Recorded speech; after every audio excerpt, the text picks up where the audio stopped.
দিব অলপ চাহ তাহ দিব মোৰবিলাকে আপোনাবিলাকক লৈ যাব।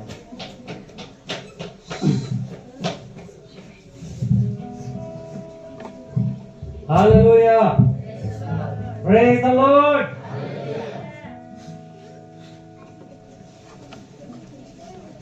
যোৱাকালি মই ডিব্ৰুগড় গৈছিলোঁ, চেকআপৰ কাৰণে গৈছিলোঁ। মই গল ব্লাডাৰৰ ডক্টৰ বিচাৰি বিচাৰি তাত নাপালোঁ। যিজন ডক্টৰে মোক অপাৰেশ্যন কৰিছিলে সি আছে লখিমপুৰত, আৰু তেখেতৰ চিনিয়ৰ ডক্টৰ তেওঁ মই গৈ আছোঁ আৰু এই গুচি গ'ল মেডিকেলৰ পৰা। বেলেগ মেডিকেলত আছে বোলে, সেইবিলাকৰ মেডিকেলত ব্ৰহ্মপুত্ৰ আৰু MGM আৰু ছান মেডিকেল এনেকৈ বিচাৰি আছোঁ, পোৱা নাই। তাৰপিছত মই কল কৰিলোঁ যিজনে মোক অপাৰেশ্যন কৰিছে, আৰু মই কল কৰি সুধিলোঁ, ছাৰ মই ইয়াত ডিব্ৰুগড়ত আছোঁ, কি হ'ল? ছাৰ মই আপোনাৰ ওচৰতে আহিছোঁ মই এতিয়া। ঠিক আছে, মই নাই, মই হেৰিত আছোঁ, লখিমপুৰত আছোঁ। কি হ'ল? তো মই কৈছোঁ, ছাৰ এনেকৈ তেনেকৈ হৈ গৈছে, পৰা ফুলি গৈছে, অকণমান ৰঙা হৈ গৈছে, মানে পুজ ওলাবৰ নিচিনা হৈ গৈছে, এনেকৈ বুলি ক'লে। তো সি কৈছে, এইটোতো বৰ ডাঙৰ হেৰি হৈ গৈছে, ফটো মাৰ বুলি ক'লে। তো ইমান টাউনৰ মাজত ডক্টৰে কৈছে যে টাউনৰ মাজতে মই চাহ তাত খুলি একদম ফটো চটো মাৰি মই পঠালোঁ। ডক্টৰে কৈছে, এইটো একো নাই, এইটো এনেকা হয়, এনেকা বুলি ক'লে। এইটো জাষ্ট তোমাৰ কিবা এটা ফুচুৰি এটা ওলাইছে, এইটো টেনশ্যন ল'ব নালাগে, এইটো ঠিক হৈ যাব, জাষ্ট এটা মলম লগা আৰু এইটো ভাল হৈ যাব, এনেকা বুলি ক'লে। তাৰপিছত আমি এনেই ডিব্ৰুগড় গ'লোঁ। ডিব্ৰুগড়ৰ পৰা আৰু আমি ৰাতি কালি ঘূৰি আহিছোঁ, একো চেকআপ হোৱা নাই। কিন্তু ঈশ্বৰ আমাৰ লগত আছে। Praise the lord. হালেলুয়া। ঈশ্বৰ যেতিয়া আমাৰ লগত থাকে, আমাৰ জীৱনত হয় না বহুত সমস্যাবিলাক আহিব, নেদেখা নভবা কেতিয়াও ইমেজিন নকৰা সমস্যাবিলাক থাকিব। কিন্তু সেইটো কাৰণে আমি প্ৰিপেৰেশ্যন ল'ব দৰকাৰ আছে। হালেলুয়া। Praise the lord. প্ৰিপেৰেশ্যনটো দৰকাৰ আছে। আমি যুগুত হৈ থাকা, সাজু হৈ থাকিব লাগে, সাজু হৈ থাকিব লাগে। ক'ৰ পৰা কি আহিব আমি নাজানো। প্ৰিপেৰেশ্যন, খ্ৰীষ্টান জীৱন এটা প্ৰিপেৰেশ্যন জীৱন, মানে যুগুত হোৱা জীৱন। আমি এই আহিলোঁ, খ্ৰীষ্টত বাপ্তিজম ল'লোঁ। বাপ্তিজম লোৱাৰ পাছত আপুনি এটা মণ্ডলীৰ অন্তৰ্গত আহি যায়, আৰু তাতকৈ ডাঙৰ হ'ল আপুনি খ্ৰীষ্টৰ ফেমিলিত আহিছে। Praise the lord. আৰু এই খ্ৰীষ্টৰ ফেমিলিত আপুনি যেতিয়া অন্তৰ্গত হৈ যাব, তো আপোনাৰ জীৱনটো যে আমি স্বৰ্গত ডাইৰেক্ট এন্ট্ৰি পাম এইটো নহয়। আমি খ্ৰীষ্টৰ জীৱনত আহিছোঁ, ইয়াত বহুত আৰু পেজবিলাক আছে, বহুত চেপ্টাৰবিলাক আছে, বহুত ওখ নিজ বহুত ধাৰণাবিলাক আছে, এইবিলাক আমি পাৰ কৰি যাব লাগিব। তো এইটো কাৰণে আমি ৱাৰ্ম আপ কৰিব লাগে। ৱাৰ্ম আপ কৰিব লাগে, আমি প্ৰিপেয়াৰ হ'ব লাগে, আমি যুগুত হ'ব লাগে। খ্ৰীষ্টীয় জীৱনটো আমি যুগুত হৈ আমি আগবাঢ়ি যোৱাৰ। আজি মই প্ৰাৰ্থনা কৰিছোঁ, তাৰমানে মই যুগুত হৈছোঁ। খালি মই প্ৰাৰ্থনা কৰিছোঁ, তাৰমানে মই যুগুত হৈছোঁ। কেলে? কাৰণ মই নাজানো মোৰ ফিউচাৰ জীৱনত আৰু কি কি হ'বলৈ গৈ আছে।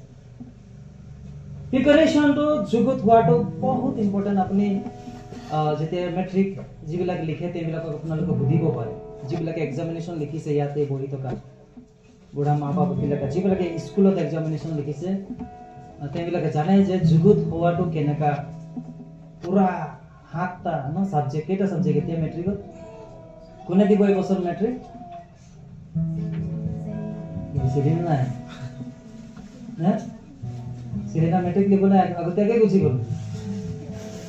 অ'কে, চেলিনা নাই। অ'কে, কেইটা ছাবজেক্ট আছে? 7টা ছাবজেক্ট আছে, নহয় জানো? 7টা ছাবজেক্টত আমি প্ৰত্যেক এটা এটা বেলেগ বেলেগ ছাবজেক্ট, বেলেগ একটা বিষয়, প্ৰত্যেক বিষয়তে আমি ৰেডি হ'ব লাগে। আজিৰ দিনত যেতিয়া আমাৰ ছাবজেক্টটো আহিব যে আজি ইংৰাজীত আছে, তো আমি গোটেই সপ্তাহটো বা 2 দিন 3 দিন বা লাষ্ট দিন, কালি এক্সাম আছে, আজিৰ দিনটোত আপুনি পুৰা ৰেডি হ'ব লাগে, আৰু অহাকালি গৈ মই লিখিব লাগে, হয় নহয়? আমাৰবিলাক তেনেকৈ কৰে। কিন্তু কিছুমানে ইণ্টেলিজেণ্টবিলাকে তেওঁবিলাকে ক্লাছ 9ত পোৱাৰ লগে লগে তেওঁবিলাকে ৰেডি হৈ গ'ল, তেওঁবিলাকে পঢ়াৰ লেভেলটো অলপ হাই কৰি দিব, ষ্টাডি লেভেলটো হাই কৰি দিব। আগত মই 2 ঘণ্টা দিছিলোঁ, এতিয়া মই 3 ঘণ্টা, এতিয়া মই 4 ঘণ্টা দিম। এতিয়া মই সেইটো ছাবজেক্টত এইটো মাহত মই শেষ কৰিম, সেইটো ছাবজেক্টত এইটো মাহত শেষ কৰিম, সেইটো ছাবজেক্টটো মই সেইটো মাহত শেষ কৰিম। 5-6 মাহত গোটেই ছাবজেক্টবিলাক শেষ হৈ যায়। আৰু বাকী যিবিলাক 2-3 মাহ থাকিব তেওঁবিলাকে কি কৰিব ৰিভিজন কৰি থাকিব কাৰণ আজিকালি অলৰেডি আমাক কি দি দিয়ে স্কুলত সিলেবাস তো আমি গম পাওঁ যে কোনটোৰ পৰা কেতিয়া ক'ৰ পৰা আমাৰ কুৱেশ্যন বিলাক আহিব আমি আগতীয়াকৈ আমাৰ নলেজ আমি জ্ঞাত হৈ যায় তো তেওঁবিলাকে সেইমতে তেওঁবিলাকে প্ৰিপাৰেশ্যন কৰিব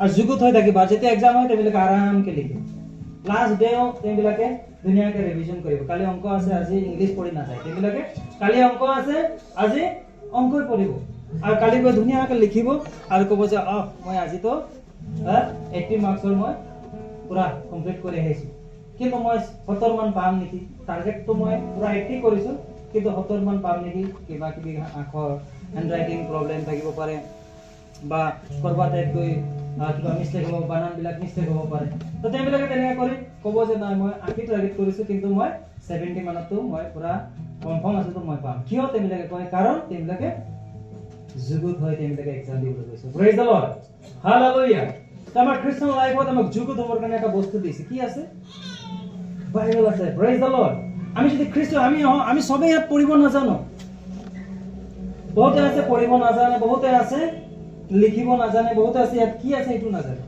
কিন্তু যিবিলাকে আমি জানো সেইবিলাকে পঢ়িব লাগে যিবিলাকে নাজানে সেইবিলাকে যেতিয়া গীৰ্জাগত আহে সেইবিলাক আমি শুনিব লাগে আৰু ঘৰত গৈ সেইবিলাকে ৰিচাইট কৰিব লাগে কাৰণ ঈশ্বৰৰ বাক্যটোৱে আমাৰ খ্ৰীষ্টান জীৱনক আগুৱাই যাবৰ কাৰণে সহায় কৰিব না কি আপোনাৰ বিজনেছ না কি আপোনাৰ কি কৰে এইটো মতলব নাই কিন্তু আপোনাৰ জীৱনটো যুগুত হ'বৰ কাৰণে এটাই বস্তু ঈশ্বৰে আমাক দি থৈছে এইটো ৱৰ্ল্ডত আটাইতকৈ বহুত ইম্পৰ্টেণ্ট প্ৰয়োজন সোণতকৈ অধিক হীৰা সোণ জীৱন তাতকৈ অধিক গুণে এইটো ইম্পৰ্টেণ্ট আমাৰ লাইফত যদি আমাৰ আৰু আপোনাৰ জীৱনত যদি এই বাক্য আৰু সেই ঈশ্বৰৰ শব্দবিলাক যদি আমাৰ জীৱনত নাই বুলি ক'লে আমি খ্ৰীষ্টীয় জীৱন যাপনটো আমি যুগুত হৈ আগুৱাই যাব নোৱাৰিম আমি যুগুত হ'ম কাৰ কাৰণে আমি যুগুত হ'ম ঈশ্বৰৰ কাৰণে ঈশ্বৰক লগ পাব আৰু ঈশ্বৰক লগ পাবৰ কাৰণে এনে সাধাৰণ মানুহে কেতিয়াও লগ নাপায় সাধাৰণ মানুহে ঈশ্বৰক লগ নাপাব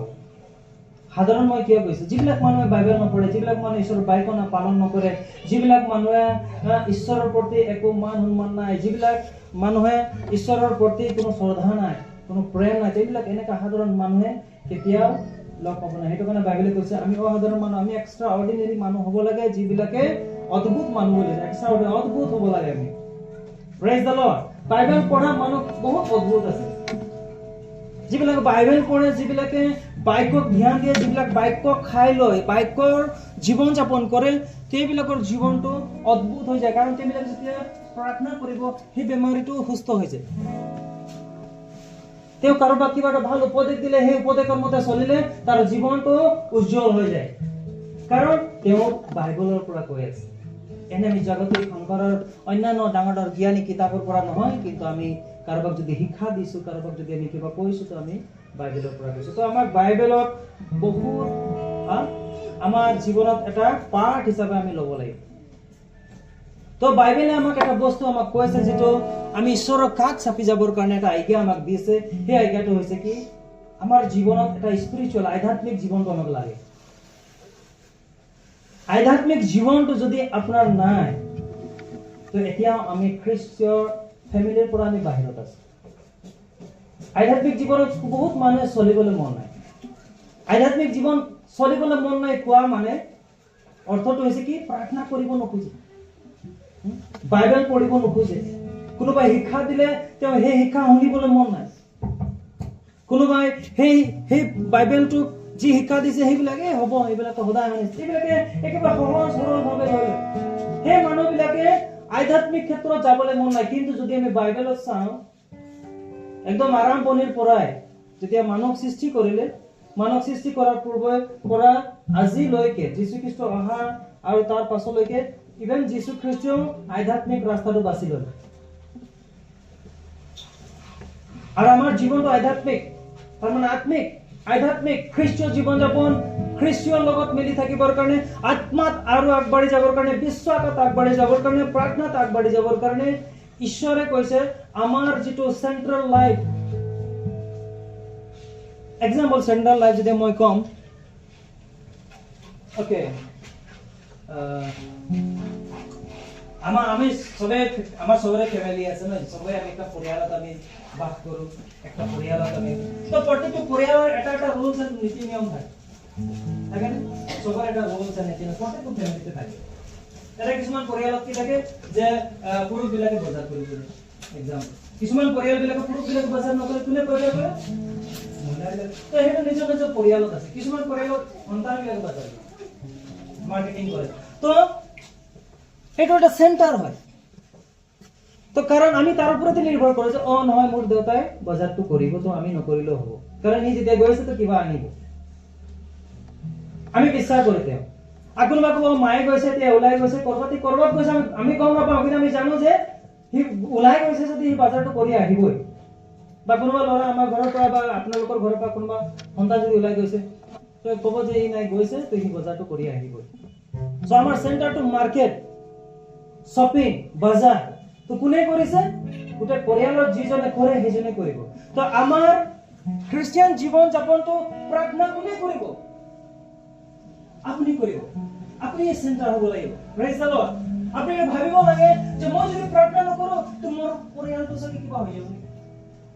আপনি ব্যক্তিগত হিচাপে ল'ব লাগে, যেনেকৈ ফ্যামিলি এটা অন্যৰ ওপৰত ডিপেন্ড কৰে, তো আপনি এটা ভাবিব লাগে যে মোৰ কাৰণে মোৰ ফ্যামিলিটো থিয় হৈ আছে। Hallelujah, praise the lord.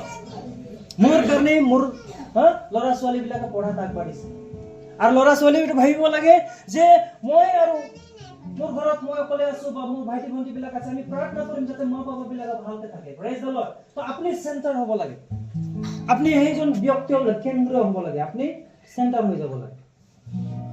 আপনি ঘৰৰ মুৰব্বী নহ'ব পাৰে, আপোনাৰ কথা ঘৰত নচলিব পাৰে, আপোনাকে হ'ব তোমাৰ কথাটো নচলে এনেকা কৈ দিব পাৰে, কিন্তু আধ্যাত্মিক ক্ষেত্ৰত বাইবেলত যদি আমি চাওঁ, যেতিয়া নামান অসুস্থ আছিলে, তেওঁৰ মাইকী মানুহে প্ৰাৰ্থনা কান্দি কৰি থাকে, যেতিয়া সৰু ল'ৰাটো চালে ন, ঈশ্বৰে এই সৰু ছোৱালীজনীক ব্যৱহাৰ কৰিলে যাতে সেই পৰিয়ালটোত এটা আনন্দ আহি যায়। Praise the lord. সো আমি যেতিয়া আমাৰ পৰিয়াল বিলাকত আমি চাওঁ, এজন আনন্দী নিচিনা ছোৱালীও ইম্পৰ্টেন্ট আছে। Praise the lord. গ্লোৰি নিচিনা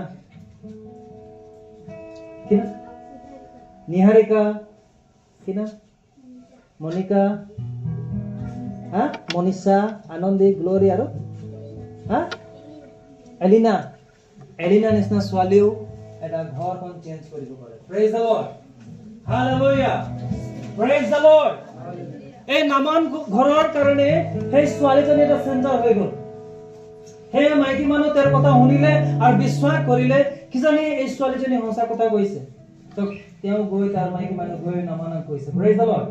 আৰু নামানে তাৰ কথা শুনি ইমান দূৰলৈকে গৈছে, আৰু একবাৰে যোৱা নাই, তেওঁ চিপাহী লৈ গৈছে, আৰ্মি লৈ গৈছে, আৰু লগতে কি লৈ গৈছে? উপহাৰ, সোণা গহনা, আৰু কি টকা পইচা। এতিয়া কথা ক'ব পাৰো না, আইফোন 5টা, আইপ্যাড, হয় না, আমাৰ এইগুলোই চলে, হয় না, আইপ্যাড 5টা, আইফোন, আৰু কি লৈ যাব? বেংক বেলেঞ্চ যিমান আছে দে, এতিয়া জীৱন এইটোৱে লৈ যাব, কাৰণ তেওঁ ঈশ্বৰৰ দাসক লগ কৰিব গৈছে।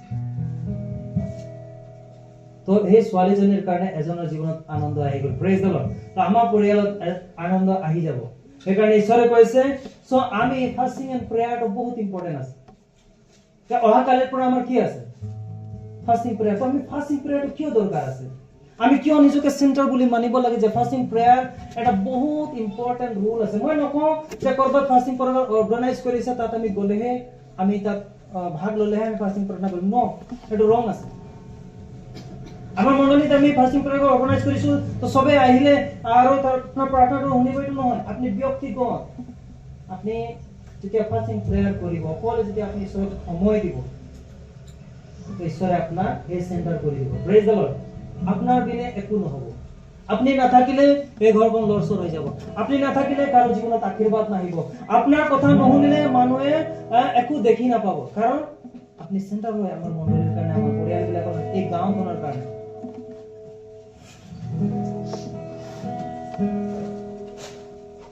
এটা সময় আছিলে যেতিয়া আমাৰ খ্ৰীষ্টিয়ান বিলাকক আমাৰ টিকুকত কেনেকা টৰ্চাৰ কৰিছিলে ন, কিমান গালি দিছিলে, কিমান বেয়া পাইছিলে। এতিয়া সেই গালি দিয়া মানুহবিলাকে, সেই টৰ্চাৰ কৰা মানুহবিলাকে আমাৰ খ্ৰীষ্টিয়ান ভাই ভনীৰ ওচৰত আহে প্ৰাৰ্থনাৰ সহায় ল'বৰ কাৰণে, বা কাৰোবাৰ কিবা উপদেশ লাগিলে সেই খ্ৰীষ্টিয়ান ভাই ভনীৰ ওচৰত যায় যে মোৰ লাইফটো, মোৰ ল'ৰাটো এনেকুৱা হৈছে, কি কৰিম? কাৰণ আপুনি খ্ৰীষ্টত আছে। Praise the lord. কাৰণ আপুনি প্ৰাৰ্থনা কৰি আছে, আপুনি ফাষ্টিং লৈ আছে, তো আপোনাক গোটেই গাঁও আপোনাক চেণ্টাৰ কৰি দিলে ঈশ্বৰে। Praise the lord. আমাৰ স্পিৰিচুৱেল, আমি তাত চেণ্টাৰ হ'বলৈ হ'লে আমাৰ যিটো চেণ্টাৰ আছে, যিটো আত্মা, যিটো আমি আধ্যাত্মিক ক্ষেত্ৰত চলিব লাগে, এই আধ্যাত্মিকটোক আপুনি প্ৰথমে ৰাখিব লাগে, তাৰ পাছত আপোনাৰ বাকী কামবিলাক। তাৰ পাছত আপোনাৰ জব আছে, তাৰ পাছত আপোনাৰ চাকৰি আছে, তাৰ পাছত আপোনাৰ বিজনেছ আছে, তাৰ পাছত আপোনাৰ পঢ়া লিখা আছে, তাৰ পাছত আপোনাৰ মিনিষ্ট্ৰি আছে, তাৰ পাছত আপোনাৰ যি আছে সব থাকিব, ফেমিলি আছে, সব তাৰ পাছতে হ'ব। Hallelujah. Praise the lord. Hallelujah. উপভোগ প্ৰাৰ্থনা কেৱল ৰীতি নীতিয়ে নহয়, ৰীতি নীতি নিয়ম যে আমাৰ জাষ্ট নিয়মে নহয়। উপভোগ প্ৰাৰ্থনাটো, ফাষ্টিং এণ্ড প্ৰেয়াৰটো এইটো কেৱল পালন কৰিবলগীয়া এটা ফেষ্টিভেল বা ৰিচুৱেল এইটো নহয়, এইটো ৰীতি নীতি নিয়ম নহয় যে আমাৰ অৰ্গেনাইজ কৰিছে আহক আমি যাব লাগে নহ'লে আমাক কিবা ক'ব ন। আমি সেইটো ভাবে যদি আহোঁ তো আপুনি ঘৰত থকাটো একদম ভাল আছে, আপুনি ঘৰতে সময় দিয়ক, কাৰণ আপুনি ইয়াত আহোঁতে এনে কষ্ট পাবই আৰু ওপৰে আপোনাৰ টাইমটো যাব আৰু ঈশ্বৰে আপোনাকো নেদেখিব। ঈশ্বৰক তেওঁবিলাকক দেখিব যিবিলাকে পুৰা হৃদয়েৰে আহিব, প্ৰভু এই সময় যি সময় মোক দিছে এটাই বহুত ইম্পৰ্টেণ্ট সময় হয় প্ৰভু, মই যাম আৰু মই প্ৰাৰ্থনা কৰিম প্ৰভু, মোৰ এটা উদ্দেশ্য আছে প্ৰভু, সেই উদ্দেশ্য লৈ আহক। সেই উদ্দেশ্য লৈ আপোনাৰ কি উদ্দেশ্য হ'ব পাৰে? আপোনাৰ বহুত উদ্দেশ্য হ'ব পাৰে। আপোনাৰ লাইফটো আৰু আত্মিকতাত আগবাঢ়ি যাবৰ কাৰণে আপুনি প্ৰাৰ্থনা কৰিব পাৰে।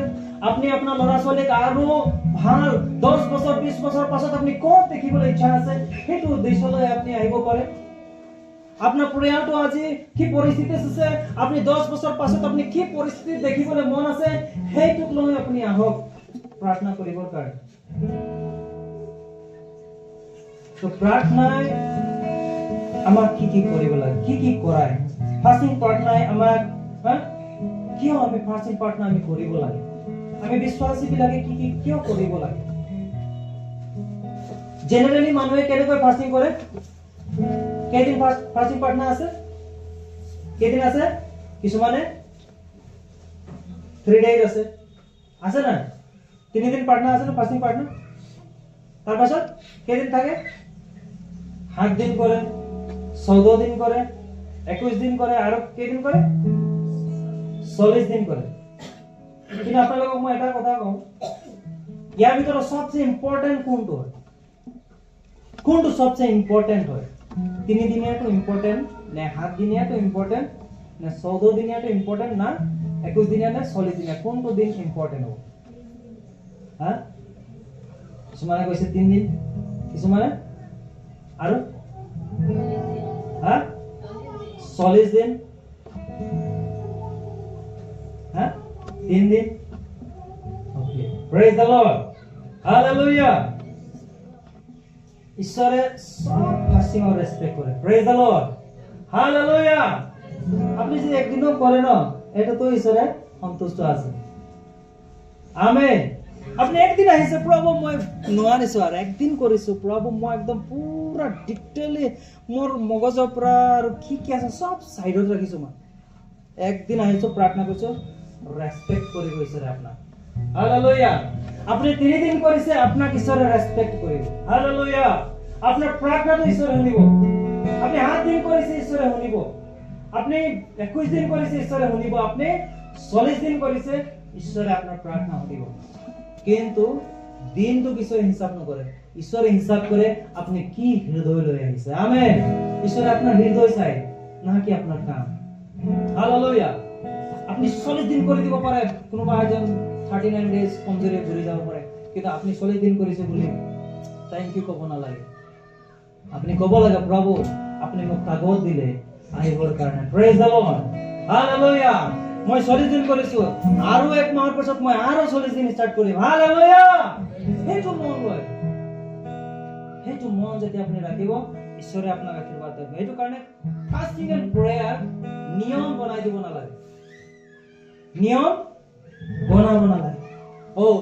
ফাষ্টিং প্ৰগ্ৰাম আছে দেই আহিব লাগে চব এইটো নিয়ম হৈ যাব নিয়ম মতে যাবই লাগিব হয় নহয় যাবই লাগিব নিয়ম মতে কৰিবই লাগিব প্ৰাৰ্থনা কৰি কৰি 1 ঘণ্টাৰ পাছত তাৰ প্ৰাৰ্থনা শেষ কি কৰিব কাৰণ টিচিং নাই শিক্ষা নাই একো নাই জাষ্ট নৰ্মেলি কৰি আছে চলাই লৈ গৈ আছে সেইকাৰণে চাবচোন কিছুমান মানুহে ফাষ্টিঙত একদম আপোনাতকৈ বেছি পাৰ্গত আপনাতকৈ বেছি আমাতকৈ বেছি আৰু অন্যবিলাকতকৈ বহুত সাংঘাতিক প্ৰাৰ্থনা কৰে কিন্তু লাইফ চেঞ্জ নাই কিন্তু লাইফটো সলনি নাই কিয় তেওঁলোকে নিয়ম নীতিত চলি আছে ফাষ্টিং আছে কৰিব লাগে এটেণ্ড হ'ব লাগে প্ৰাৰ্থনা কৰিব লাগে আহিব লাগে খতম ইয়াৰ পাছত গৈ দেখি হ'ব লাগে তাৰ ওপৰত একো ফলো আপ নাই ফলো আপ থাকিব লাগে ফাষ্টিং প্ৰেয়াৰ এটা ফলো আপ হয় ফলো আপ তাৰমানে আপুনি আজি কৰিছে ফাষ্টিং কৰাৰ পাছত আপোনাৰ লাইফটো কি হ'ব প্ৰভু মই আহিছো মই প্ৰভু মোবাইলটো মই এৰিবই পৰা নাই মোবাইলটোৰ পৰা মই 1 মিনিট দূৰ হৈ গ'লে মই একদম সময় দিব পাৰো একদম কিবা লাগে প্ৰভু মই মোবাইলটো নহ'লে মই ভাত খাবলৈ মন নাই আৰু মই প্ৰাৰ্থনা কৰিবলৈ সময় দিব নোৱাৰিছো আপুনি প্ৰাৰ্থনা কৰক প্ৰভু মই এই মোবাইলটো ক'ত আছে মোবাইল এই মোবাইলটো প্ৰভু মই ইয়াক এৰিম 3 ঘণ্টাৰ কাৰণে মই ইয়াক সাইলেন্ট ৰাখিম আৰু সেই 3 ঘণ্টা মই আপোনাক দিম আপুনি প্ৰাৰ্থনা কৰিলে গ'ল আকৌ নেক্সট ডে আপুনি আকৌ যেতিয়া এনাউন্সমেন্ট কৰিব ফাষ্টিং প্ৰাৰ্থনা আছে দেই আপুনি আকৌ মোবাইলটো লৈ গৈ ৰাখিব প্ৰভু সেই মোবাইলটোৰ কাৰণে মই সময় দিব পৰা নাই আকৌ আপোনাৰ প্ৰাৰ্থনা হৈছে তো আপুনি প্ৰাৰ্থনাটো কৰিছে ঠিক আছে প্ৰাৰ্থনা কৰাৰ পাছত যিটো ষ্টেপ আপুনি ল'ব লাগে সেই ষ্টেপ আপুনি ল'ব পৰা নাই কেলে মানে আপনি ফাষ্টিং প্ৰেয়াৰটো ৰীতি নীতি নিয়ম হিচাপে আপুনি কৰি আছে হালেলুয়া প্ৰেজ দ্য লৰ্ড প্ৰথম পইণ্টটো মই কম যাকোব 4:8 পদ কোনোবা যদি পাৰে অলপ সহায় কৰি দিব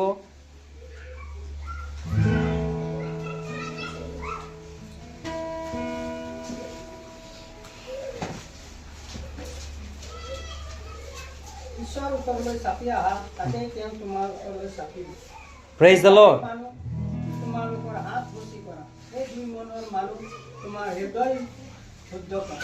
Hallelujah. Praise the Lord. ঈশ্বৰ ওচৰলৈ চাপি কি সবে কওক ঈশ্বৰ ওচৰলৈ চাপি আহা তাতে তেওঁ তোমাৰ ওচৰলৈ চাপি আহিব Praise the Lord.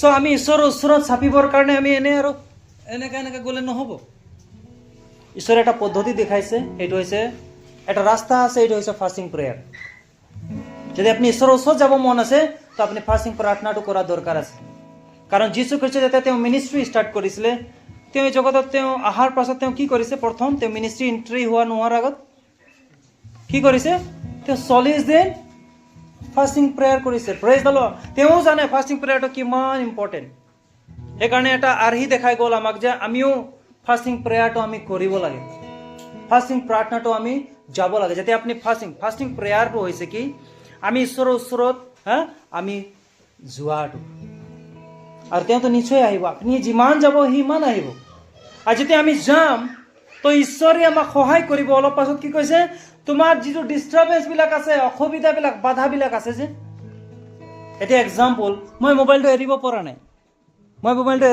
মই যদি পুৰা সত্য মনেৰে যদি মই ফাষ্টিং প্ৰাৰ্থনা কৰিম আৰু ঈশ্বৰৰ ওচৰত যাম প্ৰভু মই এই মোবাইলটো এৰিব পৰা নাই মই ইয়াত বহুত বিজি থাকো মোৰ সময় নাই পৰিয়ালৰ কাৰণে সময় নাই মোৰ ঘৰৰ কাৰণে সময় নাই মোৰ কামৰ কাৰণে সময় নাই মই চিন্তা কৰিব পৰা নাই মোৰ ষ্টাডি বেয়া হৈ গৈছে মোৰ মিনিষ্ট্ৰি বেয়া হৈ গৈছে মই মোবাইলতে বিজি থাকো আৰু ইয়াতে মোৰ লাইফটো ইয়াতে আছে প্ৰভু মোক সহায় কৰ আপুনি যদি সত্য মনেৰে এই মোবাইল বিলাক সব এৰি মনৰ পৰা সাইড কৰি ডিস্টাৰ্বেন্স এই জগতৰ ৱৰ্ল্ড সংসাৰৰ বস্তুবিলাকক যেতিয়া আপুনি সাইড কৰি যাব নহয় ঈশ্বৰৰ ওচৰত ঈশ্বৰ তেতিয়া চাব আপোনাক প্ৰথমে চাব ঈশ্বৰে প্ৰথম আপোনাক চাব কি মন লৈ আহি আছে কি সঁচাকে সত্য মনেৰে আহিছে যদি আপুনি সত্য মনেৰে ফাষ্টিং প্ৰেয়াৰত উপস্থিত আছে তো ঈশ্বৰে সেই দিনাই আপোনাৰ ওচৰত চাপিব প্ৰেজ দ্য লৰ্ড হালেলুয়া সেই দিনাই চাপি যাব নালাগে আপোনাক 40 দিন কৰিবৰ কাৰণে নালাগে আপোনাক 3 দিন কৰিব সেইটো কাৰণে মই কোৱা নাই যে কৰিব নালাগে কিন্তু মই মনৰ কথাটো কৈছো হৃদয়ৰ কথাটো কৈছো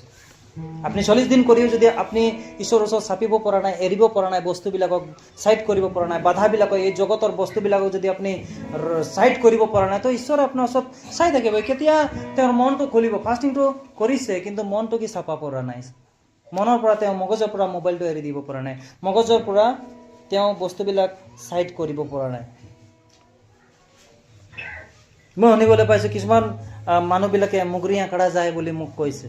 কোনোবা এজন ব্যক্তি আহিলে মোক কৈছে, দাদা এনেকুৱা নহয় হ'ল, আমাৰ চাৰ্চৰ পৰা কিছুমান ব্যক্তিবিলাক মুগুৰি আঁকৰা যায়। তো মই সেই কথাটো মই চিন্তা কৰিছোঁ। জাকব 4 অধ্যায় কেইপদ? 8 পদ। আমি যদি আমাৰ এটা যদি আমাৰ ইণ্টাৰেষ্ট সোমাই গৈছে আঁকৰাত যোৱা, আপুনি এতিয়াও গৈ আছে, তো আপুনি কি কৰিব লাগে? আপুনি ঈশ্বৰৰ ওচৰত সত্য মনেৰে আহক। হালেলুয়া। কাৰণ আপুনি তাত গৈ আছে, তো শয়তানে আপোনাৰ ঘৰত কাম কৰিব। Praise the lord. হালেলুয়া। আপুনি ঈশ্বৰৰ পৰা চাইড হৈছে, শয়তানে যিটো পুষ্কুটা তাত লগাইছিলে, প্ৰাৰ্থনাৰ পুষ্কুটাটো, য'ৰ পৰা ৱাল আছে, সেই ৱালটো শয়তানে ভাঙি যাব পৰা নাই। কিন্তু আপুনি যেতিয়া ওলাই গৈ মুগুৰি আঁকৰাত বহি আছে, বা আপুনি মদ খোৱা জেগাত বহি আছে, আপুনি পানী, সেই যে খুঁটাটো যে দিছিলে ঈশ্বৰে, পোষ্ট, এই পিলাৰবিলাক, এই পোষ্টবিলাক, এইটো গুচি গ'ল, তো ৱালটো ক'ত খৰা হৈ থাকিব? ভাঙিলে। তাৰ পৰা শয়তান সোমাব আৰু আমাৰ লাইফটো বৰবাদ কৰিব, পৰিয়ালটো বৰবাদ কৰি দিব। তো আপুনি কি কৰিব লাগে? তাত নাযাবৰ কাৰণে আপুনি এৰিব পৰা নাই, মুগুৰি আঁকৰাই হওক, আপুনি যি হওক, বহুত আছে, মদ খাই আছে, কি খাই আছে, আপুনি খাই থাকক, আপত্তি নাই, আপুনি গৈ থাকক, আপত্তি নাই, কিন্তু আপুনি সময় দিয়কচোন ঈশ্বৰক, প্ৰকৃত মনেৰে আহক ঈশ্বৰৰ ওচৰত। আপুনি নজনাকেই আপোনাৰ ইণ্টাৰেষ্টটো তাৰ পৰা গুচি যাব। হালেলুয়া। Praise the lord. সেইটো হৈছে ঈশ্বৰৰ শক্তি, আৰু এইটো হৈছে ফাষ্টিং প্ৰেয়াৰ শক্তি। হালেলুয়া। যেতিয়া আপুনি ঈশ্বৰৰ ওচৰত আহি যাব, ঈশ্বৰৰ ওচৰত যাব, তো আপুনি যিবিলাক কাম আপুনি কৰি আছে, বেয়া কামবিলাক এৰিব পৰা নাই, তো ঈশ্বৰে আপোনাক সহায় কৰিব, আপোনাৰ সেই প্ৰাৰ্থনাত ঈশ্বৰে সহায় কৰিব, আৰু সেইবিলাক এৰি যাব, আৰু ঈশ্বৰ আপোনাৰ ওচৰত আহিব। Praise the lord. হালেলুয়া। পাচনি কৰ্ম 13 অধ্যায় 2 আৰু 3 পদ। পাচনি কৰ্ম 13 অধ্যায় 2 আৰু 3 পদ।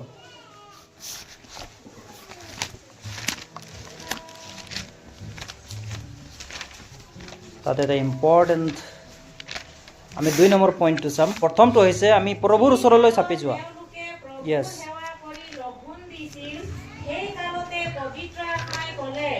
যি কৰ্ম কৰিবলৈ মই বাৰ্নাবা আৰু চৌলক মাতিছিলোঁ, সেই কৰ্মৰ নিমিত্তে তেওঁলোকক মোলৈ পৃথক কৰি দিয়া। তাতে তেওঁলোকে লঘোণ দি প্ৰাৰ্থনা কৰি সেই দুজনৰ ওপৰত হাত দি পঠাই দিলে। Praise the lord. হালেলুয়া। ইয়াত এটা কথা আছে, তেওঁবিলাকে কি কৈছে? পবিত্ৰ আত্মাত কি ক'লে? তেওঁবিলাকক কি দিছে? এক পৰামৰ্শ দিছে। যেতিয়া আপুনি ফাষ্টিং প্ৰাৰ্থনা কৰিব, যেতিয়া আপুনি ফাষ্টিঙত বহিব, যেতিয়া আপুনি ঈশ্বৰক আপোনাৰ জীৱনটো সকলো, আপুনি খানাৰ পৰা ফাষ্টিং, আপুনি অকল খোৱাৰ পৰাই ফাষ্টিং ৰাখিলে নহ'ব। আপুনি খোৱাটো ৰাখিছে, নহ'লে আপোনাৰ ডায়েট হৈ যাব। এইটো আপুনি ফাষ্টিং নহ'ব, এইটো ডায়েট প্লান হৈ যাব। তো আপুনি খোৱাৰ পৰা দূৰ হৈছে, আপোনাৰ চিন্তাৰ পৰা আপুনি দূৰ হৈছে, আপুনি কি কাম কৰে ঘৰত, আপোনাৰ ডেইলি ৰুটিন কি আছে, সেইবিলাক চেঞ্জ হ'ব লাগিব। আপুনি সকলোবিলাক বাদ দিব লাগিব। মই সেইটো সময়ত মই এইটো কৰোঁ, অফ কৰে এইটো। মই সেইটো সময়ত এইটো তাত যাওঁ, অফ কৰে এইটো। সেইটো সময়ত তাত মই এইটো কৰোঁ, অফ কৰে এইটো। আৰু সকলোবিলাক চাইলেণ্ট কৰি দূৰ কৰ, আৰু ঈশ্বৰৰ ওচৰত আহ। আৰু যদি আপুনি ঈশ্বৰৰ ওচৰত আহিব, তাত কৈছে পবিত্ৰ আত্মাই তেওঁবিলাকৰ লগত কি কৰিলে? তেওঁবিলাকক ক'লে বুলি কৈছে। যেতিয়া ফাষ্টিং প্ৰাৰ্থনা আপুনি যেতিয়া বহিব, পবিত্ৰ আত্মাই আপোনাক পৰামৰ্শ দিব, আপোনাৰ লাইফটো কি হ'ব লাগে। বহুতৰ জীৱনত পবিত্ৰ আত্মাৰ পৰামৰ্শটা ওলাই, ঈশ্বৰৰ পৰা পৰামৰ্শ একো নাপায়, আৰু ঈশ্বৰ বুলি আগবাঢ়ি আহি যায়, আৰু লাইফটো এনেই ব্যস্ত কৰি থৈ দিয়ে। তো আমি পৰামৰ্শ লোৱাটো দৰকাৰ আছে। সেইকাৰণে তাত কৈছে, যি কালত তেওঁলোকে প্ৰভু সেৱা কৰি লঘোণ দিছিল, সেই কালতে পবিত্ৰ আত্মাই ক'লে, যি কৰ্ম কৰিবলৈ মই বাৰ্নাবাক আৰু চৌলক মাতিলোঁ, সেই কৰ্মৰ নিমিত্তে তোমালোকে তেওঁলোকক মোলৈ পৃথক কৰি দিয়া বুলি কৈছে। তেওঁবিলাকক আজ্ঞা দিলে, এইটো কৰা বুলি কৈছে। আৰু তেওঁবিলাক কি কৈছে? আকৌ লঘোণ আৰু ফাষ্টিং দি যি ৰূপে পবিত্ৰ আত্মাই ক'লে, সেই ৰূপে কৰিছে। Praise the lord. হালেলুয়া। চ' ফাষ্টিংটো কেৱল ফাষ্টিং নহয়। ফাৰ্ষ্টিংটো হৈছে ঈশ্বৰৰ কাষ চাপি যোৱা, ছেকেণ্ডটো হৈছে প্ৰভু মোৰ লাইফটো কেনেকৈ চলিব লাগে আপুনি কওক, মোৰ পৰিয়ালটো কেনেকৈ চলিব লাগে আপুনি কওক, মই কেনেকৈ কি সিদ্ধান্ত কেতিয়া ল'ব লাগে সেইটো মই আপুনি কওক। বহুত মানুহে ৰং ডিচিশ্যনৰ কাৰণে নিজৰ লাইফটো বৰবাদ কৰে। এনে আৰু ডিচিশ্যন লয় গোটেই জীৱনটো ডিচিশ্যনতেই গুচি যায়, সেই ৰাইট ডিচিশ্যন ল'বলৈ নোৱাৰে। আজি ইয়াত ডিচিশ্যন ল'ব, এইটো মিনিষ্ট্ৰি ভাল আছে নেকি, বা সেইটো কৰ্ম ভাল আছে নেকি, বা ক'ব সেইটো জব ভাল আছে নেকি, বা এইটো স্কুল ভাল আছে নেকি, সেইটো স্কুল ভাল আছে নেকি। স্কুল বাছি থাকোঁতে ল'ৰা ছোৱালী ডাঙৰেই হৈ যায়। মিনিষ্ট্ৰি বাছি থাকোঁতে তাৰ লাইফটো শেষেই হ'বলৈ হৈ গ'ল। আৰু কিছুমানে মিনিষ্ট্ৰি চাৰ্চ বাচি থাকিব, মণ্ডলী বা এইটো মণ্ডলী আত্মা, সেইটো মণ্ডলী, তেনেকৈ বাচি থাকোঁতে তেওঁ মৰিয়ে থাকিব, কিন্তু ৰাইট মণ্ডলী নাপাব, ৰাইট পাষ্টৰ নাপাব, ৰাইট ব্যক্তি নাপাব। কিয়? কাৰণ ঈশ্বৰৰ পৰা পৰামৰ্শ নাই, ঈশ্বৰৰ পৰা সেইটো গাইডেঞ্চ তেওঁ পোৱা নাই। তো আমি যেতিয়া ফাষ্টিং এণ্ড প্ৰেয়াৰ যেতিয়া আমি কৰোঁ, তো আমি ঈশ্বৰৰ পৰা গাইডেঞ্চ বিচাৰিব লাগে, ঈশ্বৰৰ পৰা আমি সেইটো পৰামৰ্শ আমি ল'বলৈ চেষ্টা কৰিব লাগে। প্ৰভু মোৰ এইটো হৈছে জীৱনত, মই কি কৰিম এতিয়া? প্ৰভু মোক কোৱা মই কি কৰিম? পৌল আৰু বাৰ্নাবাছকো ঈশ্বৰৰ পৰামৰ্শৰ দৰকাৰ আছিল। সেই মণ্ডলীটোক তেওঁবিলাকক ঈশ্বৰৰ পৰামৰ্শ দৰকাৰ আছিল, সেইটো কাৰণে তেওঁবিলাকক প্ৰাৰ্থনা কৰিলে, তেওঁবিলাকক পঠাই দিলে।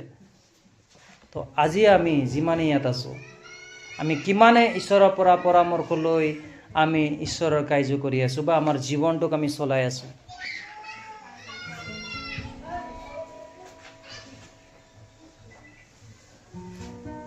আমাৰ চিলাই এতিয়া স্কুটি এটা আনিছে, চবেই দেখিছে, নতুন স্কুটি দেউতাই কিনি দিছে। আমি কিনাৰ আগতে 2-3টা মানুহক আমি পৰামৰ্শ ল'লোঁ যে কোনটো স্কুটি ভাল হ'ব আমাৰ চিলাৰ কাৰণে। কিছুমানে এইটো কৈছে TVSৰ এণ্ট্ৰক, কিছুমানে কৈছে TVSৰ জুপিটাৰ, কিছুমানে কৈছে হণ্ডা। আমাৰটো কি হয়? আমাৰটো কৈছে হণ্ডা ডিঅ'। তো আমি কনফিউজ হৈ গৈছোঁ। আমি ৰাতিপুৱাই যোৱা একদম ৰাতি হৈ গ'ল আমাৰ, কাৰণ ডিচিশ্যন আমি ল'ব পৰা নাই। চবেই পৰামৰ্শ ভাল, এইটো মাইলেজ বেছি কৈছে, এইটো কৈছে সেইটো মাইলেজ বেছি। তাৰপাছত আমি বহিলোঁ, বাহিৰতে বহিলোঁ, তাৰপাছত চিন্তা কৰিলোঁ নাই, আমি একটা ডিচিশ্যন, চবৰ পৰামৰ্শটো আছে, একটা আমি ডিচিশ্যন ল'ম, নহয় আমি এইটোৱে ল'ম। তাৰপাছত চবেই ডিচিশ্যন ল'লোঁ, লাষ্টত কৈছোঁ নাই আমাক এইটো বাইক লাগে। Praise the lord. কিন্তু যেতিয়া ঈশ্বৰৰ পৰা পৰামৰ্শ আহিব না, আপুনি কনফিউজ নহ'ব। Hallelujah, hallelujah.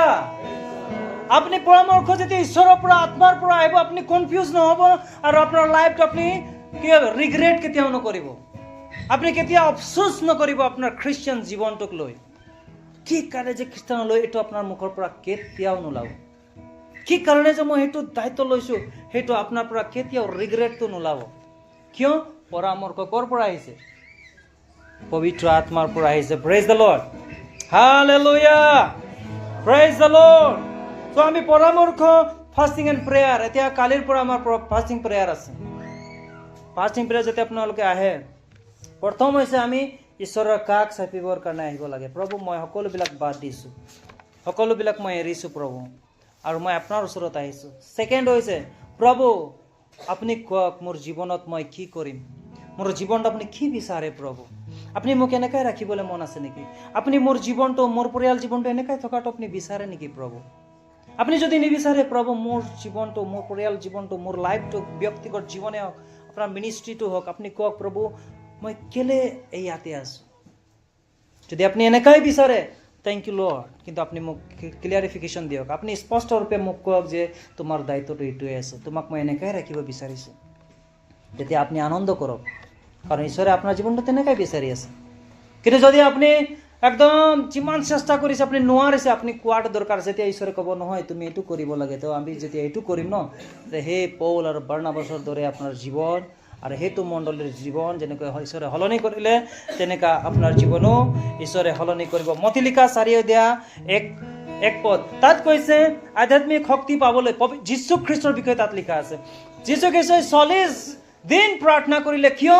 যাতে আধ্যাত্মিক শক্তি পাবৰ কাৰণে এই জগতত আমি আত্মিক ৰূপে, এই জগতত এটা খ্ৰীষ্টীয় ব্যক্তি হিচাপে, ঈশ্বৰৰ ভয়কাৰী লোক হিচাপে সত্যৰে চলিবলৈ হ'লে আপুনি কেতিয়াও আপোনাৰ মগজ, আপোনাৰ বুদ্ধি, আপোনাৰ ধন সম্পত্তি আপোনাক কেতিয়াও আপোনাৰ পজিশ্যনে আপোনাক কেতিয়াও সহায় নকৰিব। আপোনাক সহায় কৰিব তো পবিত্ৰ আত্মাৰ আধ্যাত্মিক শক্তিতে আপোনাক কৰিব। Praise the lord. তেওঁ ঈশ্বৰৰ সন্তান আছিলে। যীশু খ্ৰীষ্ট কয় তেওঁ নিজে ঈশ্বৰৰ সন্তান হয়। তেওঁক প্ৰাৰ্থনা কৰা কি দৰকাৰ আছে, ফাষ্টিং লোৱা কি দৰকাৰ আছে, কিন্তু তেওঁ জানে মই মানুহ হিচাপে জন্ম লৈছোঁ, তো মোক শক্তিৰ দৰকাৰ আছে, মোক সেই ঈশ্বৰৰ আগত প্ৰাৰ্থনা কৰাটো দৰকাৰ আছে। Praise the lord. আধ্যাত্মিক শক্তি পাবলৈ আমাক দৰকাৰ আছে, আৰু এই শক্তিক ফাষ্টিং এণ্ড প্ৰেয়াৰে আমাক সহায় কৰিব। জুৱেল 2:12 আৰু 13 পদ কৈছে, আমি জুৱেলটো পঢ়িম।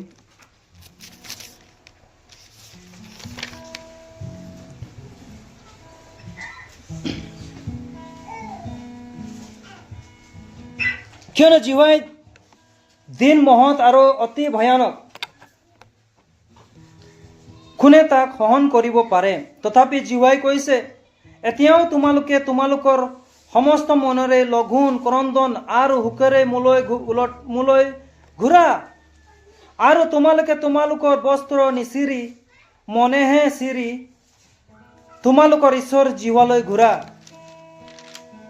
কিয়নো তেওঁ কৃপাময় আৰু স্নেহময়, ক্ৰোধোদ্ধিৰ আৰু দয়াত মহান, আৰু অমংগলৰ পৰা নিজকে ঘূৰাওঁতা। Praise the lord. হালেলুয়া। এতিয়া আমি যদি কিছুমানে পাপ অপৰাধ কৰি আছো, কিবা দুখ আছে আমাৰ জীৱনত, যদি কিবা আছে, পাপ আছে, খুঁত আছে, আৰু আপোনাৰ মনটো যদি ধৰি ৰাখিছে নহয়, প্ৰাৰ্থনাত আহক, প্ৰাৰ্থনাত ঈশ্বৰৰ ওচৰত যাওক, আৰু ফাষ্টিং প্ৰাৰ্থনা কৰি আপুনি কওক, প্ৰভু মই আপোনাৰ ওচৰত আহিছোঁ, মই যোগ্য নহয় প্ৰভু আপোনাৰ কাম কৰিবৰ কাৰণে, কাৰণ মই পাপী, মই আপোনাৰ কামৰ কাৰণে মই যোগ্য নহয় প্ৰভু। আপুনি এক নম্ৰ ভাৱেৰে যেতিয়া আপুনি আহিব, ঈশ্বৰে কৈছে তেওঁ মংগলময়, তেওঁ স্নেহময়, তেওঁ কৃপাময় বুলি কৈছে। Praise the lord. আৰু তেওঁ নিশ্চয় আপোনাক দয়া কৰিব। Hallelujah, hallelujah. মথি লিখা 17:21 পদ, লাষ্ট বাইবেল ভাৰ্ছ আমি পঢ়িম।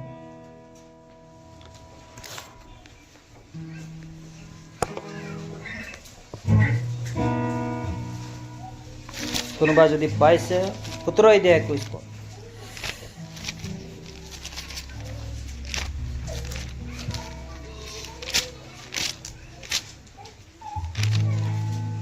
একৈশ পদটো তাত নাই ন, হিন্দী ইয়াত পঢ়াৰ দৰকাৰ আছে। 21 পদটো তলৰ যিটো এৰিত আছে তাতে আছে দেই, তো হিন্দীত একবাৰ পঢ়িবচোন। মথি 17 আৰু 21।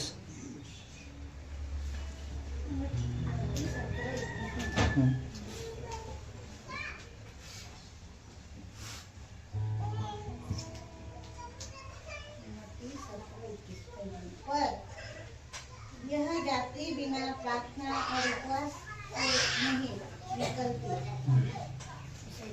इतना लिखा है ना, 22 पर पढ़िब दे, 20 पद बा 20। उसने उससे कहा, अपने विश्वास की घटी के कारण, क्योंकि मैं तुमसे सच कहता हूँ, यदि तुम्हारा विश्वास राई के दाने के बराबर नहीं हो, तो वह पहाड़ से कह सकता हूँ यहाँ से सड़क कर वहाँ चला जा, तो वह चला जाएगा, और कोई भी बात तुम्हारे लिए असंभव न होगी। Praise the lord. এতিয়া 21 পদত তাত লিখা আছে তলত, সেইটো পঢ়ি দিওঁ। पर यह जाति बिना प्रार्थना और उपवास से नहीं निकलती। Praise the lord. হালেলুয়া। আপোনাৰ বিশ্বাসটো আছে, পাহাৰটো ইয়াৰ পৰা গুচি যাওক, বিশ্বাস আছে আপোনাৰ, কিন্তু লঘোণ আৰু প্ৰাৰ্থনাৰ অবিহনে এইটো কেতিয়াও সম্পূৰ্ণ নহ'ব বুলি কৈছে। Praise the lord. তো ফাষ্টিং এণ্ড প্ৰেয়াৰ বহুত ইম্পৰ্টেণ্ট। আপোনাৰ জীৱনত বহুত ডাঙৰ ডাঙৰ সমস্যা আছে, আপুনি প্ৰাৰ্থনা কৰি আছে, আপুনি ফাষ্টিঙো ল'ব লাগে, আৰু ক'ব লাগিব, আপুনি যুঁজিব লাগিব, প্ৰভু এই পাহাৰ, এই সমস্যা, এই দুখ মই সহ্য কৰিব পৰা নাই ঈশ্বৰ, মোৰ এই বিপদ মই কাকো শ্বেয়াৰ কৰিব নোৱাৰো ঈশ্বৰ, মোৰ জীৱনত যিটো এতিয়া চলি আছে প্ৰভু মই কাকো ক'ব নোৱাৰা অৱস্থাত আছোঁ, কিন্তু সেই দুখ প্ৰভু আপুনি লৈ যাওক বুলি আপুনি যেতিয়া ফাষ্টিং প্ৰেয়াৰত ঈশ্বৰক ক'ব বিশ্বাসেৰে, সেই দুখ যাতনা আপোনাৰ পৰা নাইকিয়া হৈ যাব। হালেলুয়া। Praise the lord. কি আচৰিত নহয় জানো, কি আচৰিত। সেইকাৰণে মই কৈছোঁ, আমি খ্ৰীষ্টীয় ভাই ভনী বোলে আমি যুগুত হোৱাটো দৰকাৰ আছে। আৰু আমি যোগ্য তেতিয়াই হ'ব পাৰিম যেতিয়া আপুনি ফাষ্টিং এণ্ড প্ৰেয়াৰ আৰু যিবিলাক পইণ্টছবিলাক মই ক'লোঁ, ঈশ্বৰৰ ওচৰত চাপি যাব লাগিব, ঈশ্বৰৰ পৰামৰ্শ ল'ব লাগিব, আধ্যাত্মিক শক্তি আপুনি বিচাৰিব লাগিব। আপুনি কি কৰিব লাগিব? ফাষ্টিং প্ৰাৰ্থনাটো কৰিব লাগিব আৰু বিশ্বাসেৰে প্ৰাৰ্থনা কৰিব লাগিব। তেতিয়াহে আপোনাৰ জীৱনটো শক্তিশালী হৈ আহিব, এই সমস্যাবিলাক দূৰ হৈ যাব। নহ'লে যিমান সমস্যা আছে নে পৃথিৱীত, আপনি একটা সমস্যা আপনি ইয়াৰ পৰা দূৰ কৰক, প্ৰেইজ দ্য লৰ্ড বুলি হালেলুয়া আক্ৰমণ কৰি আপুনি প্ৰাৰ্থনা কৰে, একটা সমস্যা আপনি খেদাই দিব, নেক্সট ষ্টেপতে তাতকৈ অধিক ডাঙৰ সমস্যা আপুনি দেখিবলৈ পাব। তো আমাৰ খ্ৰীষ্টিয়ান জীৱনত সমস্যাৰ কোনো কমি নাই, আশীৰ্বাদৰো কোনো কমি নাই। কিন্তু আমি কোনটোত চলি আছোঁ? আপনি ফাষ্টিং প্ৰেয়াৰ ঈশ্বৰৰ বাইকত আপুনি যদি চলি আছে, তো আপনি জয় কৰিব। এটাৰ পাছত এটা কি 10,000 আহক, আপুনি জয় কৰিবলৈ পাব। কিন্তু আপুনি ঈশ্বৰৰ বাইকত নাই, কেৱল প্ৰাৰ্থনা নীতি নিয়মত কৰিছে, আপুনি ফাষ্টিং কৰিছে, প্ৰেয়াৰো কৰিছে আৰু ৰীতি নিয়মত আপুনি কৰি আছে, আপোনাৰ জীৱনত এই প্ৰথম সমস্যাটোৱেই নাযাব। বাকী সমস্যাটো বাদেই দিয়ে, এইবিলাকতো পূৰা ব্লক হৈ থাকিব। প্ৰথম সমস্যাটোৱে আপোনাৰ জীৱনত আপুনি মৰি যাব, সেই সমস্যা আপোনাৰ জীৱনৰ পৰা কেতিয়াও নাযাব। আৰু এই পৃথিৱীত আটাইতকৈ ডাঙৰ সমস্যাটো হৈছে কি? আপোনাৰ বেমাৰটোও নহয়, আপোনাৰ শৰীৰত থকা ঘাঁবিলাকো নহয়, আপোনাৰ টকা পইচাও নহয়, আপোনাৰ জব কি আছে এইবিলাকো নহয়। আপোনাৰ আৰু মোৰ ডাঙৰ সমস্যাটো হৈছে কি? আমাৰ হৃদয়টোক আমি ক্লিয়াৰ কৰিব পৰাটো। Praise the lord, praise the lord. আপোনাৰ হৃদয়টোহে আচল হয়। আপুনি যদি হৃদয়টোক চাফা কৰিব পাৰে নহয়, ডাঙৰ ডাঙৰ সমস্যাক আপুনি এনেই যুঁজিব, এনেই ফাইট কৰিব, এনেই আপুনি নগা এনেই উৰি যাব। নাগাবিলাক কয় না আমাৰ ইয়াত, এইটো মিছামিচি আছে বোলে, এঠাল নল দেখাই দিব, মিছামিচি কাম আছে, গোটেই দিন লগাব। যিবিলাকে জংঘল হাবি কাটিব যায় তেওঁবিলাকে জানে। তো তেনেকুৱা আপুনি যদি খ্ৰীষ্টত ভাল আছে, মনটোক পবিত্ৰ কৰি আৰু হৃদয়টোক চাফা কৰি আপুনি যেতিয়া খ্ৰীষ্টত আগবাঢ়িব, প্ৰাৰ্থনাৰে, ফাষ্টিঙেৰে, ঈশ্বৰৰ বাইকৰে, গীৰ্জাত অহা সকলোবিলাকত যেতিয়া আপুনি ঠিক থাকিব নহয়, তো আপুনি ডাঙৰ ডাঙৰ আপোনাৰ জীৱনত সমস্যা হওক, আপুনি যুঁজিব। আপোনাৰ দৰকাৰ নাই, আপুনি ক'ব নালাগে পাষ্টৰ আহক প্ৰাৰ্থনা কৰক, ক'ব দৰকাৰ নাই। আপোনাৰ প্ৰাৰ্থনাটোৱে কাফি আছে এই শয়তানক খেদাবলৈ। আপোনাৰ প্ৰাৰ্থনাটোৱে কাফি আছে 10 জনক আপুনি সুস্থতা দিবৰ কাৰণে। Praise the lord, hallelujah. যিবিলাকে মাইণ্ড চাপা নাই, যিবিলাকে হৃদয় চাপা নাই, তেওঁবিলাক সদায় ক'ব মোৰ জীৱনত পাষ্টৰ এদিনো অহা নাই প্ৰাৰ্থনা কৰিবৰ কাৰণে, ডিকন এদিনো অহা নাই প্ৰাৰ্থনা, মণ্ডলী মানুহবিলাকে আমাক এৰি দিলে। শুন, হালেলুয়া। মণ্ডলীতকৈ ঈশ্বৰ ডাঙৰ। Praise the lord. আমি মণ্ডলীৰ ওচৰতে যাম, কিন্তু আমি ঈশ্বৰৰ ওচৰত প্ৰথমে যোৱাটো দৰকাৰ আছে, ঈশ্বৰৰ ওচৰত কাষ চপাটো দৰকাৰ আছে। হালেলুয়া। চ' আমি কমজোৰি নহয়, কিন্তু আমি শক্তিশালী হোৱাটো দৰকাৰ আছে। Praise the lord, hallelujah. ঈশ্বৰে বাইকৰ প্ৰতি আশীৰ্বাদ কৰক আৰু ঈশ্বৰে আমাক সকলোকে আশীৰ্বাদ কৰক। সঁচাকৈ ঈশ্বৰ বহুত অনুগ্ৰহ আছে আমাৰ মণ্ডলীৰ ওপৰত আৰু পৰিয়ালবিলাকৰ ওপৰত অনুগ্ৰহ আছে। ঈশ্বৰে আমাৰ পৰিয়ালবিলাকক আশীৰ্বাদ কৰি আছে। আৰু সৰু সুৰা 2-1টা সমস্যা থাকিব পাৰে, কিন্তু মই এটাই কথা কওঁ, কেতিয়াও সেই সমস্যাটোক আগফালে আহিবলৈ নিদিবি। Praise the lord. সমস্যা আজি আছে, কালিও থাকিব, কিন্তু ফাৰ্ষ্ট ঈশ্বৰ। Praise the lord. প্ৰথম ঈশ্বৰ, ছেকেণ্ড বাকীবিলাক আছে, আৰু ঈশ্বৰে সহায় কৰিব। আহক এই বাইকৰ কাৰণে আমি খন্তেক ঈশ্বৰৰ আগত আমি ধন্যবাদ দি প্ৰাৰ্থনা কৰিম। Praise the lord, praise the lord, praise the lord, hallelujah. Thank you Lord father. মই প্ৰাৰ্থনা কৰিছোঁ ঈশ্বৰ, হালেলুয়া।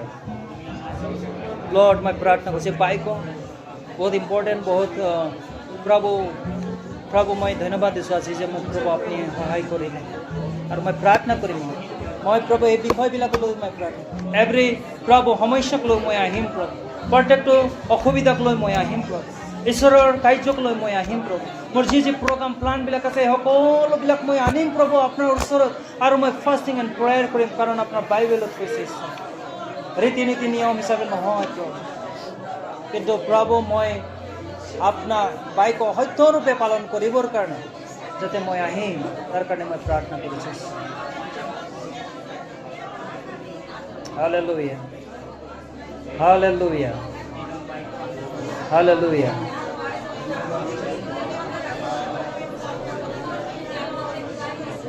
হালেলুয়া। ধন্যবাদ, ধন্যবাদ, ধন্যবাদ। Thank you Lord. Hallelujah. Thank you, Lord, Father. ধন্যবাদ ধন্যবাদ প্ৰভু, ধন্যবাদ এই বাইকৰ কাৰণে প্ৰাৰ্থনা কৰিছোঁ যীশু খ্ৰীষ্টৰ নামত, amen. Praise the lord, praise the lord, praise the lord. চবেইতো সুখী আছে নহয় জানো? তো ছানডে স্কুলবিলাকে যাব না চিয়ৰ? অঁ, ইয়াৰ পাছতে যাব, মই গীৰ্জা শেষ কৰাৰ পাছতে আমি ওলাই যাম। কিন্তু তাৰ আগতে একটা বিশেষ ইম্পৰ্টেণ্ট ইনফৰ্মেশ্যন মই দিব বিচাৰিছোঁ। মই এটা কথা কৈ দিওঁ, মানে কোনো বেয়া পাব নালাগে ইয়াতে, যে আমি এটা মণ্ডলী যেতিয়া আছোঁ, তো মণ্ডলীৰ ৰেছপনচিবিলিটি আৰু পৰিয়ালৰ ৰেছপনচিবিলিটি কিছুমান থাকে। আগতো হৈছে আৰু এতিয়া এই বছৰতো হ'বই নালাগে। কেলে মানে মই এটা কথা কৈ দিওঁ, মই শুনিছোঁ মানে কিছুমানক বাইবেল কলেজত নিবৰ কাৰণে প্ৰিপেৰেশ্যন হৈ আছে। তো এটা মণ্ডলী যেতিয়া থাকে, এটা মণ্ডলীৰ পৰামৰ্শটো বহুত ইম্পৰ্টেণ্ট। আপুনি ছিকুলাৰ এডুকেশ্যন দিছে সেইটোতো ক'ব লাগে, কিন্তু সেইটোতো আমাৰ ইমান এটা হেৰি নাথাকে। কিন্তু কোনোবা মানুহক যদি আমি বাইবেল কলেজলৈ পঠাওঁ বুলি ক'লে, তো পৰিয়ালবিলাকো জানিব লাগে। আপোনাক কোনোবা আহি ক'ব যে বাইবেল কলেজলৈ আমি পঠাব লাগে আমাৰ ছোৱালীজনীক বা ল'ৰাজনক, তো ফাৰ্ষ্ট অফ অল আপোনাৰ মুখৰ পৰা এটাই কথা ওলাব লাগে, পাষ্টৰক এবাৰ আমি পৰামৰ্শ লৈ লওঁ। মৰেল আছে, মৰেল ন, যিটো আমি অনৈতিক জীৱন যিটো কওঁ, সেইটো চবৰে আমাৰ এটা পাৰ্ট আছে।